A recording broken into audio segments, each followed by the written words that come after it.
Vote अधिकार यात्रा। थोड़ा सा मैं आपको बताना चाहता हूं कि ये यात्रा हमने शुरू क्यों की। देखिए, काफी समय से लोगों को शक हो रहा है कि इलेक्शन में कोई ना कोई घपला है, कोई ना कोई कमी है। ये काफी सालों से लोगों को लग रहा है। वही काफी लोगों को लग रहा है कि कोई ना कोई कहीं ना कहीं चोरी कर रहा है। तो महाराष्ट्र में लोकसभा का चुनाव होता है और उसमें इंडिया गठबंधन जीतती है। 4 महीने बाद विधानसभा का चुनाव होता है और उसी महाराष्ट्र में बीजेपी का गठबंधन स्वीप करता है और हमारा गठबंधन दिखता ही नहीं है, गायब हो जाता है। हमने जांच की तो पता लगा कि 1 करोड़ नए वोटर लोकसभा चुनाव के बाद 4 महीने में इलेक्शन कमीशन ने जादू से पैदा कर दिए।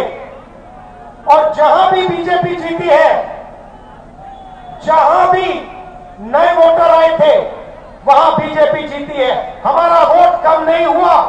इंडिया गठबंधन का जितना वोट लोकसभा में था, उतना वोट विधानसभा में बीजेपी को सारे के सारे नए वोटर मिले। तो हमें शक हुआ। हमने इलेक्शन कमीशन से कहा कि ये आप हमें समझाइए, ये 1 करोड़ वोटर कहां से आए, कौन है? इलेक्शन कमीशन हमें कहता है हम नहीं समझाएंगे, हमें कोई जरूरत नहीं है तुम्हें समझाना। फिर हमने उनसे कहा कि देखिए, आपने सीसीटीवी लगा रखे हैं, कानून है कि सीसीटीवी, जो भी सीसीटीवी मांगेगा, जो भी पार्टी सीसीटीवी मांगेगी वो देना पड़ेगा। वो कहते हैं सीसीटीवी नहीं देंगे। फिर हमने कहा देखिए, वोटर लिस्ट दीजिए, हमें बताइए, हमें पता लगाना है ये कौन है। कहते हैं इलेक्ट्रॉनिक वोटर लिस्ट नहीं देंगे। फिर हमने कहा कि हम थोड़ी गहराई से पता लगाते हैं।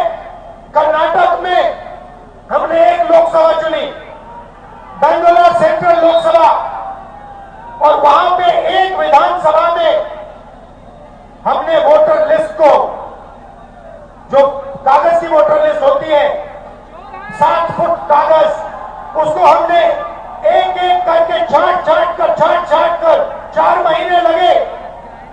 हमने एक वोटर का चेहरा दूसरे चेहरे से मिलाया, एक वोटर का एड्रेस दूसरे वोटर से, और हमने पता लगाया, सच्चाई निकाली। भाइयों बहनों, बेंगलोर सेंट्रल का जो चुनाव हुआ, बेंगलोर सेंट्रल में जो लोकसभा का चुनाव हुआ, वो चोरी का चुनाव था। इलेक्शन कमीशन और बीजेपी ने मिलकर बेंगलोर सेंट्रल में चोरी करी है। मैं आपको ये गारंटी देके कह रहा हूं, मेरा प्रेस कॉन्फ्रेंस देख लीजिए, उधर लिस्ट बनी हुई है, डुप्लीकेट वोटर फॉर्म 6 में अलग अलग एड्रेस, एक छोटे से घर में 50 अलग अलग वोटर, गलत एड्रेस 0। हमने 1 लाख ऐसे वोटर देश को दिखा दिए। और इलेक्शन कमीशन क्या कहता है? इलेक्शन कमीशन मुझे कहता है आप एफिडेविट दीजिए। मुझसे एफिडेविट मांगता है, मगर जब अनुराग ठाकुर वही बात कहता है जो मैं कह रहा हूं, उससे एफिडेविट नहीं मांगता है। तो भाइयों और बहनों, इसके बाद उन्होंने क्या किया? इन्हें पता लग गया कि अब इंडिया गठबंधन छोड़ेगा नहीं।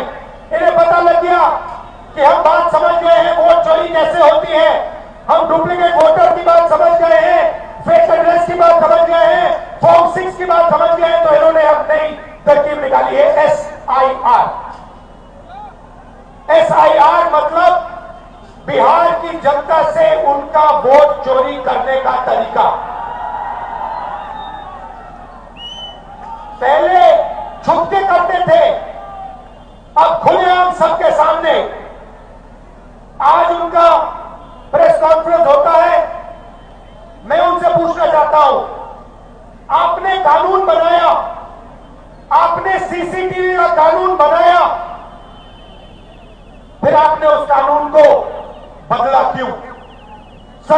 में क्यों बदला? मैं एक और सवाल पूछना चाहता हूं। भाइयों और बहनों, आप जानते हो कि इलेक्शन कमिश्नर पर कोई भी केस नहीं किया जा सकता है।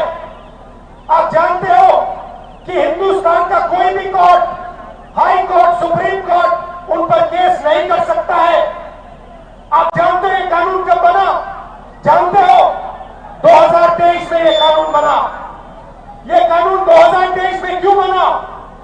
क्योंकि नरेंद्र मोदी और अमित शाह ये चाहते हैं कि इलेक्शन कमीशन के खिलाफ कोई कार्रवाई नहीं कर पाए, क्योंकि इलेक्शन कमीशन उनकी मदद कर रहा है, उनके साथ वोट चोरी कर रहा है।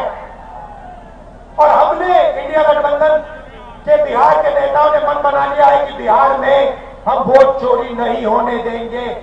सवाल नहीं उठता, वोट चोरी नहीं होने देंगे। और भाइयों बहनों, देखिए, ये अंबेडकर जी का संविधान, महात्मा गांधी का संविधान, उसको बचाने की लड़ाई है, ये भूलिए मत। संविधान में लिखा है कि हर नागरिक, हर एक हिंदुस्तान के नागरिक को एक वोट मिलेगा। और इलेक्शन कमीशन जिंदों को मार रहा है। देखा आपने मेरा वीडियो? देखा? जहां पे मरे हुए लोगों के साथ मैं चाय पी रहा हूं। इलेक्शन कमीशन ने जिंदा लोगों को मार दिया। आज मैं मिला जिन्होंने पिछले चुनाव में वोट किया, पिछले चुनाव में वोट किया, वोटर लिस्ट पे नाम था उनका, 4-5 चुनाव में वोट किया है, उनका नाम काट दिया। मैंने उनसे पूछा तुम्हारा नाम क्यों काटा? कहते ऊपर से ऑर्डर आया है। ऊपर से ऑर्डर आया, किसका ऑर्डर? नरेंद्र मोदी का ऑर्डर, इलेक्शन कमीशन का ऑर्डर। और ये बिहार में लाखों लोगों का वोट काट रहे हैं, किसी को मार रहे हैं, कह रहे भैया ये मर गया, किसी को कहते हैं ये गरीब है तो उसको वोट नहीं देंगे। और ये 65 लाख लोगों का वोट काटा है। क्यों? अदानी और अंबानी की मदद करने के लिए कि वो आपका पूरा का पूरा धन आपसे चोरी करें, आपको रोजगार न मिले, आपकी जमीन उठा के ले जाते हैं, जो भी कंपनी चाहते हैं ले जाते हैं। और अब जो आपका हक है, जो आपको संविधान देता है, जो आखिरी चीज बची है गरीबों के हाथ में, वोट, वो भी आपके हाथ से वो छीनने की कोशिश कर रहे हैं। और खुलेआम, बिना डरे,